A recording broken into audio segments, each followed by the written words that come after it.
മറ്റു മാധ്യമങ്ങളും ഇതുപോലെ ഒരു വിഷയത്തിൽ ഇപ്പൊ വൈറ്റ് കോളർ ടെറർ എന്ന് പറയുന്ന വാക്ക് അതൊക്കെ ഉപയോഗിക്കുന്ന ഒരു അവസ്ഥയിലേക്ക് വരുന്നു, ഇത് ചർച്ച ചെയ്യുന്ന അവസ്ഥയിലേക്ക് വരുന്നു.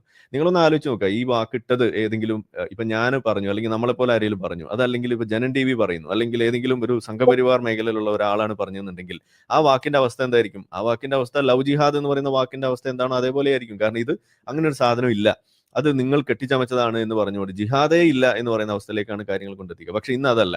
ഇന്ന് വൈറ്റ് കോളർ ടെറർ എന്ന് പറയുന്നത് ഇത് ഡിഫെൻഡ് ചെയ്യാൻ വേണ്ടി കഷ്ടപ്പെടുന്നത് സത്യത്തിൽ ഇന്നത്തെ ഇസ്ലാമിക സമൂഹം തന്നെയാണ്.